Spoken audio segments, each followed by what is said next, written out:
आज का class start करते हैं।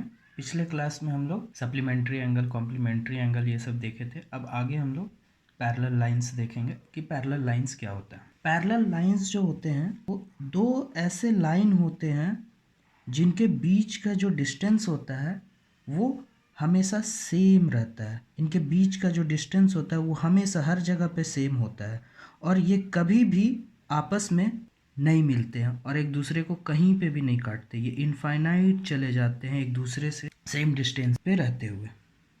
और इस पैरेलल लाइंस को हम लोग हिंदी में समानांतर रेखाएं भी बोलते हैं। तो देखेंगे कि जब एक ट्रांसवर्स लाइंस जो है, ट्रांसवर्स लाइन जब इसको काटता है, ट्रांसवर्स लाइन को तिर्यक रेखा बोलते हैं, जब इसको कट करता है तो फिर क्या क्या एंगल्स बनते हैं वो हम लोग देखेंगे। जैसे ये दो समानांतर रेखाएं हैं, जब इसको एक तिर्यक रेखा कट करती है तो ढेर सारे एंगल्स बनते हैं। ये है, ये है, ये सारे आपस में एक दूसरे से रिलेटेड होते हैं। देखते हैं कि इन लोगों के बीच का जो रिलेशन है वो क्या होता है। तो चलिए देखते हैं। सबसे पहले कॉरेस्पॉन्डेंस एंगल देखेंगे जिसको संगत कोण बोलते हैं। इन दोनों के बीच जो होता है रिलेशंस देखेंगे, कॉरेस्पॉन्डेंस एंगल के बीच क्या रिलेशन होता है। इसमें जो है कॉरेस्पॉन्डेंस एंगल जो होते हैं, जैसे 1 है तो इसका जो कॉरेस्पॉन्डेंस एंगल होगा 5 होगा और ये जो होगा एक दूसरे का बराबर होगा। 1 = 5, फिर आपका ये हो जाएगा 4 और 8 हो जाएगा, फिर आपका 4 = 8, फिर ये और ये बराबर हो जाएगा। 2 = 6, 3 और 7, 3 = 7। ये आपस में सब बराबर होंगे और ये जो है कॉरेस्पॉन्डेंस एंगल कहलाते हैं। दूसरा हम लोग देखते हैं वर्टिकली अपोजिट एंगल, जिसको शीर्षाभिमुख कोण भी कहते हैं। जब दो पैरेलल लाइंस को एक तिर्यक रेखा काटती है, दोनों पैरेलल लाइंस पे जहाँ पे भी कट होता है तो उसके जो अपोजिट में एंगल होते हैं वो वर्टिकली अपोजिट एंगल कहलाते हैं। 1 और 3, 2 और 4, ये और इसमें हो गया। यहाँ पे जब कट करेंगे तो 5 और 7 और 6 और 8 सब आपस में बराबर होंगे और इसी को वर्टिकली अपोजिट एंगल भी बोलते हैं।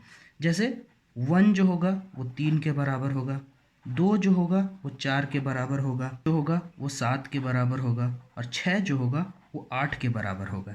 यही आपका वर्टिकली अपोजिट एंगल आता है। और आपका जो बताया कोरेस्पॉन्डेंस एंगल जो है वो आपका जब दो पैरेलल लाइंस कट करते हैं तो उनके करेस्पॉन्डेंस, मतलब कि जो पैरेलल लाइंस का फर्स्ट पैरेलल लाइंस के सामने का जो एंगल है वही सेकंड पैरेलल लाइंस का भी जो एंगल होगा वो एक दूसरे के बराबर होगा। जैसे कि आपका यहाँ पे इसमें 1 जो है वो 5 के बराबर, क्योंकि यहाँ पे जो कट हुआ है तो ये और ये दोनों कॉरेस्पॉन्डेंस है, संगत है एक दूसरे के। फिर आपका ये 4 और ये 8, ये 3 और ये 7, 2 और 6 आपस में बराबर होते हैं। आइए अब हम लोग देखते हैं अल्टरनेट एंगल। अल्टरनेट एंगल किसको बोलते हैं?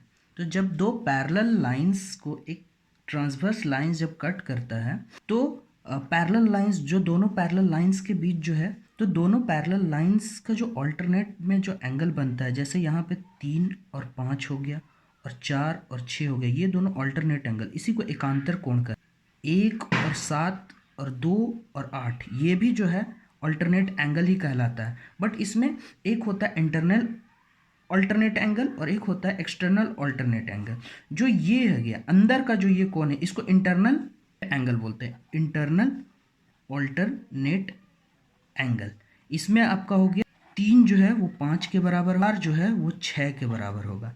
और एक्सटर्नल अल्टरनेट एंगल जो हो गया आपका वो आपका हो 1 और 7, 1 और 7 आपस में बराबर होंगे और 2 और 8, 2 और 8 आपस में बराबर होंगे। ये एक्सटर्नल अल्टरनेट एंगल हो गया और ये इंटरनल अल्टरनेट एंगल हो गया। अब हम लोग लास्ट में इंटीरियर एंगल, जब दो पैरेलल लाइंस को एक ट्रांसवर्स लाइन कट कर तो ये जो अंदर के कोण बनते हैं इसको इंटरनल, और इंटरनल एंगल्स का जो सम होता है वो आपका 180 के बराबर होता है। बताता हूँ, जैसे इसमें 4 और 5 जो है वो आपका इंटरनल एंगल है और ये 180 के बराबर हो। 3 जो है वो आपका 6 के बराबर है और ये आपका 180 के बराबर होगा सम। अब देखिए 3 और 6 का सम 180 के बराबर हो गया, लेकिन क्या 3 जो है एंगल 3 और ये जो है एंगल 6 और एंगल 2 जो मैं आपको संगत कोण है तो ये आपस में बराबर होंगे, तो एंगल 6 के जगह मैं एंगल 2 भी लिख सकता हूं और ये जो है स्ट्रेट एंगल बनाते हैं। ये यहाँ पे देखिए स्ट्रेट एंगल बना रहे हैं, तो ये आपस में 180 होगा। तो यहीं से ये आया कि जो इंटरनल एंगल का जो सम होता है वो 180 के बराबर होता है। अगर नहीं समझ में आया तो एक बार वीडियो को रिमाइंड कर लीजिएगा, समझ में आ जाएगा। अब ऑल सारे एंगल्स को देखने के बाद अब उन पे बेस्ट कुछ क्वेश्चंस है जो डील कर, इनसे ज़्यादा क्वेश्चंस एग्जाम में पूछे नहीं जाते हैं, बट ये सब बेसिक्स होते हैं और ये जो है हर जगह अप्लाई हो। इस बार 2019 CHSL में एक क्वेश्चन पूछा गया, जो उस क्वेश्चन को भी मैं डील करूँ। पहले ये बेसिक क्वेश्चंस को देख। तो इसमें बोल रहा है कि एक गिवन फिगर है जिसमें कि AB पैरेलल है DE के। अब बोल रहा है कि find the supplementary angle of X। ये जो X है इसका सप्लीमेंट्री एंगल हमको फाइंड करना है। आइए देखते हैं कि कैसे हम इस क्वेश्चन को बनाएंगे। हम इस फिगर को रीड्रॉ कर रहे हैं। ये 3x हो गया, ये मेरा 4x हो गया, और ये A है, ये B है, ये D है, और ये E है, और ये C है। हम यहाँ पे जो है एक जो है AB और D क्या है आपस में पैरेलल हैं, तो हम इनके पैरेलल एक यहाँ से बीच से जो है एक लाइन खींचेंगे।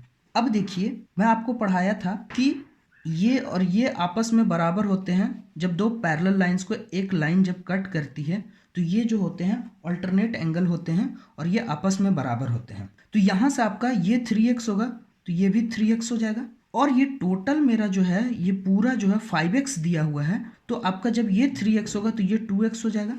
और जब आपका ये 2x हो जाएगा तो देखिए हम आपको क्या बताए थे कि ये जो होते हैं इन दोनों का जब दो पैरेलल लाइंस एक ट्रांसवर्स लाइंस कट करती है, तो ये जो इंटरनल एंगल, ये दोनों जो हो गए इंटरनल एंगल होते हैं, इनका सम क्या होता है 180 के बराबर होता है। तो 4x प्लस 2x जो होगा वो 180 के बराबर होगा। तो यहाँ से मेरा जो 6x होगा 180 हो जाएगा। x का वैल्यू जो यहाँ से आ जाएगा मेरा 30 डिग्री आ जाएगा। लेकिन क्वेश्चन में क्या बोला है कि supplementary angle of x, supplementary angle of x क्या होगा, मतलब इस x का सप्लीमेंट्री एंगल दोनों का सम जो होता है वो 180 के बराबर होता है, एक दूसरे के संपूरक होते हैं। तो निकाल लेते हैं सप्लीमेंट्री एंगल ऑफ x क्या हो जाएगा 180 माइनस ये आपका 30 डिग्री 150 डिग्री, यही आपका हो गया आंसर।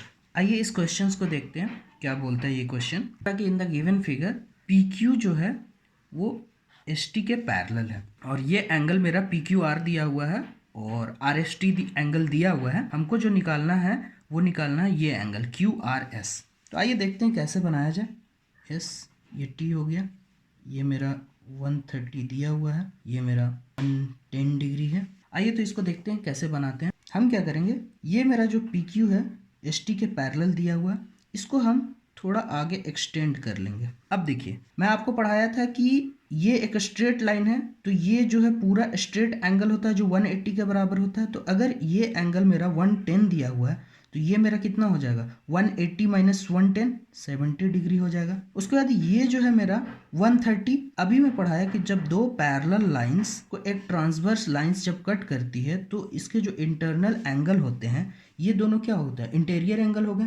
इंटीरियर एंगल का जो सम होता है वो क्या होता है 180 के बराबर होता है। तो यहाँ से मेरा ये जो हो जाएगा 180 माइनस 130 हो जाएगा, 180 माइनस 130 बराबर 50 डिग्री। अब देखिए ये तो मेरा हो गया 50 डिग्री। ये अभी मैं बताया था कि जब पैरेलल लाइंस को एक ट्रांसवर्स लाइंस कट करती है तो ये जो वर्टिकली अपोजिट एंगल होते हैं वो आपस में बराबर होते हैं। तो यहाँ से ये मेरा 50 डिग्री हो जाएगा। अब आपको एक चीज़ पता होगा, एक्चुअली मैं ये अभी पढ़ाया नहीं हूँ, ये ट्राइंगल में पढ़ाऊंगा, बट आप लोग सबको 10th किए हुए हैं, 10th में ये छोटी सी चीज़ पता होगी कि एक ट्राइंगल जो होते हैं उनके सारे एंगल्स का जो सम होता है वो 180 के बराबर होता है। तो मुझे जब पता चल गया कि ये जो ट्राइंगल जो मेरा बना इसमें ये जब 70 डिग्री हो गया, ये मेरा 50 डिग्री है, तो ये मेरा 180 माइनस ये एंगल और ये एंगल माइनस हो जाएगा, तो 180 माइनस 70 माइनस 50 हो जाएगा। तो ये मेरा कितना हो गया 180 डिग्री माइनस 120 बराबर मेरा कितना हो जाएगा 60 डिग्री, और यही आंसर हो गया। अगर नहीं समझ में आया तो एक बार फिर से देख लीजिए। मैं क्या किया, इस PQ को आगे तक एक्सटेंड किया जो कि इसके पैरेलल है। अब यहाँ से ये जो स्ट्रेट एंगल है तो 180, इसका सम 180 होगा, तो 180 से 110 घटाया तो आपका 70 डिग्री आ गया। उसके बाद ये आपका इंटीरियर एंगल है, तो इंटीरियर एंगल का सम 180 होता है, 180 से 130 माइनस किया तो आपका 50 के बराबर हो गया। और ये आपका वर्टिकली अपोजिट एंगल होता है जो आपस में बराबर होते हैं, तो ये 50 डिग्री आ गया और यहाँ से मैं देखा कि दो एंगल्स एक ट्रायंगल के मिल गए, तो थर्ड एंगल मैं 180 से घटा करके निकाल लिया। अब हम लोग आगे देखते हैं, दूसरे क्वेश्चंस को डील करते हैं। इस क्वेश्चन को देखते हैं। बोल रहा है कि एक फिगर है जिसमें कि ए बी जो है और आपका सी डी जो है वो पैरेलल है। आगे फिर यहाँ से ये कोई लाइन से जो कट कर रहा है और बोल रहा है कि ये एंगल अल्फा है और ये बीटा है और ये जो है मेरा गामा एंगल है। तो वो पूछा है alpha plus beta plus gamma का जो है वो वैल्यू क्या होगा। तो आइए हम लोग देखते हैं कि इस क्वेश्चन को कैसे बनाया जाए। लेट्स री ड्रॉ द डायग्राम। तो ये मेरा अल्फा हो गया, ये मेरा बीटा हो गया और ये मेरा गामा दिया हुआ है। ये आपस में पैरेलल है। तो आइए देखते हैं हम लोग क्या करेंगे, एक और जो है पैरेलल लाइंस इसके पैरेलल खींच देंगे जो कि इस एंगल से पास होगा। अब मैं आपको बताया था कि ये और ये एंगल जो होते हैं वो आपके सम जो होता है 180 के बराबर होता है, इंटीरियर एंगल। तो ये आपका कितना हो जाएगा 180 डिग्री माइनस अल्फा और ये क्या हो जाएगा 180 डिग्री माइनस बीटा, क्योंकि इसका जो है ये एक पैरेलल लाइन है जो कि आपका ए बी और सी डी के पैरेलल है। तो ए बी के पैरेलल ये लाइन में खींच दिया, तो अल्फा ये एंगल जो अल्फा और ये जो एंगल है ये दोनों का जो सम होगा वो 180 के बराबर होगा क्योंकि इंटीरियर एंगल है। और इसमें जो है बीटा और ये एंगल जो है 180 के बराबर है क्योंकि ये भी आपस में इंटीरियर एंगल है। अब देखिए यहाँ पे जो है ये एंगल मेरा 180 हो गया, 180 माइनस अल्फा और 180 माइनस बीटा।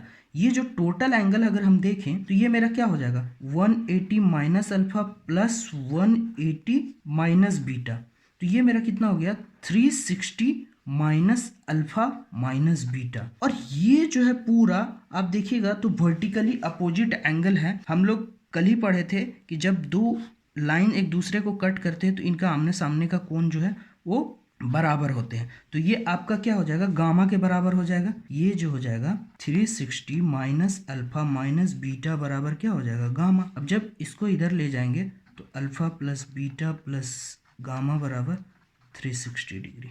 अगर नहीं समझ में आएगा तो फिर से वीडियो देख लीजिएगा, समझ में आ जाएगा। आइए अब हम लोग नेक्स्ट क्वेश्चन देखते हैं। ये क्वेश्चन जो है इस बार 2019 में एसएससी सीएचएसएल 2019 में ये क्वेश्चन आया हुआ है। ये बोल रहा है कि एक कोई फिगर दिया हुआ है, बोल रहा है कि ये AC और ये जो आपका DE है ये आपस में पैरेलल है और CAB ये जो एंगल है 2A ये आपका दिया हुआ है 38 के बराबर दिया हुआ है। और आपसे पूछा है कि वैल्यू ऑफ ये एंगल ABC ये जो है एंगल B ABC ये एंगल B प्लस 5CBD ये एंगल जो दिया हुआ है इसका 5 गुना का सम क्या होगा ये पूछा है। तो आइए देखते हैं, फिर से डायग्राम को बना लेते हैं।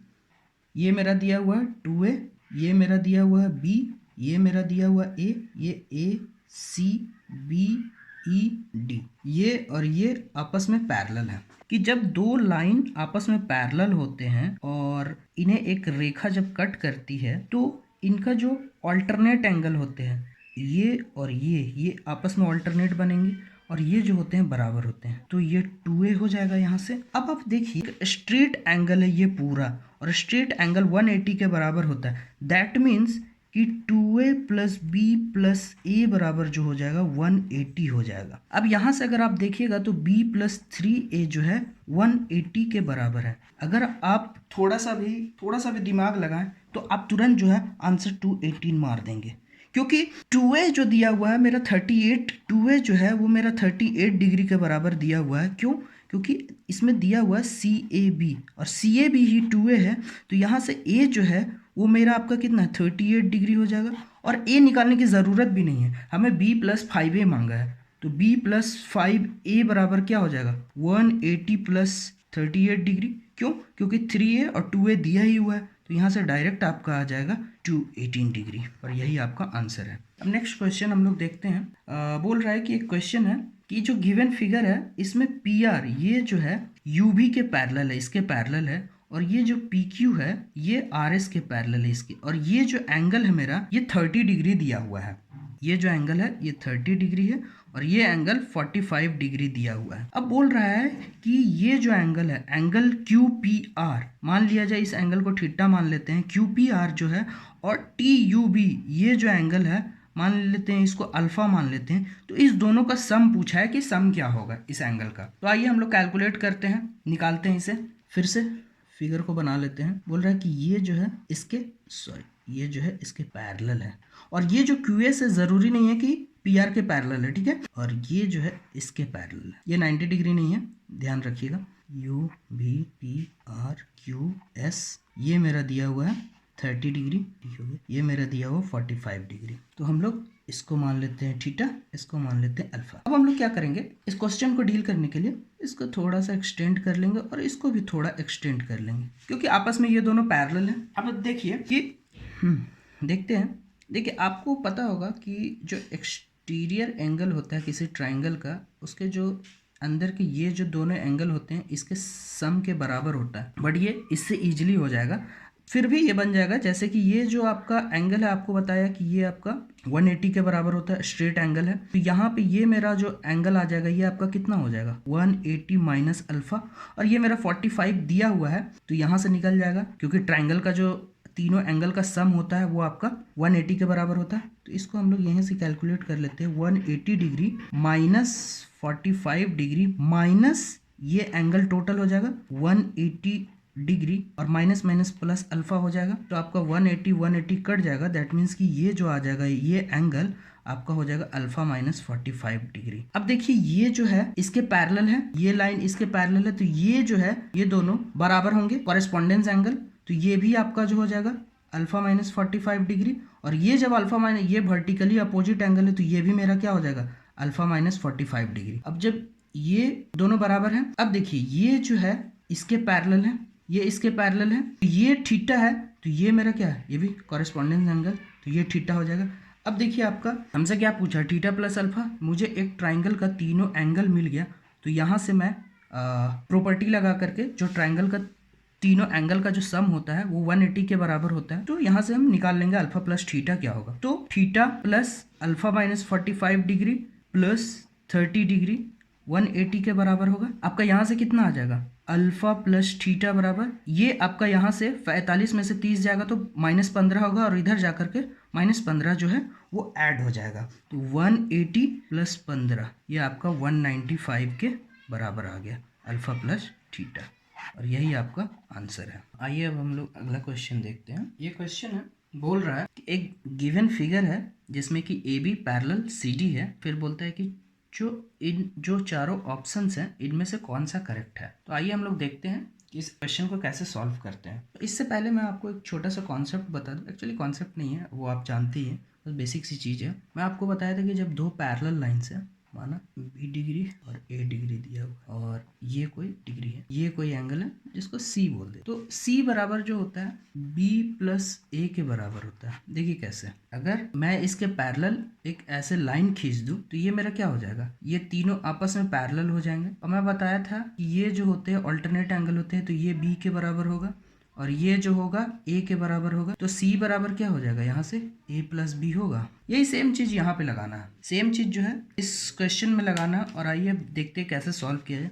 मैं सपोज इसी फिगर में मैं बता देता हूँ, AB के पैरेलल लाइन खींचते जाऊँगा, सारे जगह से एक एक लाइन ऐसे खींच लेंगे, सारा एक दूसरे के पैरेलल है, क्योंकि AB CD के पैरेलल है, तो अगर मैं AB के पैरेलल ये सब खींचूँ तो ये CD के भी पैरेलल होंगे, तो ये सारे लाइंस जो है पैरेलल हैं। अब देखिए ये क्या है, मेरा 180 डिग्री होता है, तो ये मेरा 180 माइनस A हो जाएगा, और ये मेरा 180 माइनस G हो जाएगा, क्योंकि ये मेरा स्ट्रेट एंगल है, स्ट्रेट एंगल मेरा 180 के बराबर होता है। अब मैं मान लूँ कि ये जो एंगल है ये मेरा F1 है, ये मेरा F2 है, और ये मेरा E1 है, ये मेरा E2 है, ये मेरा D1 है, ये मैं D2 है, ये मेरा C1 है, ये मेरा C2 है। मैं बस मान लिया। तो अब देखते जाइए कि क्या होगा, कि ये जो है मेरा ये पैरेलल है इसके, तो इसके ऑल्टरनेट एंगल ये मेरा क्या हो जाएगा 180 डिग्री माइनस A हो जाएगा, ये बराबर हो जाएंगे, और ये जो C1 है ये इसके बराबर हो जाएगा। फिर मेरा क्या होगा, ये C2 और D1 बराबर होंगे, फिर मेरा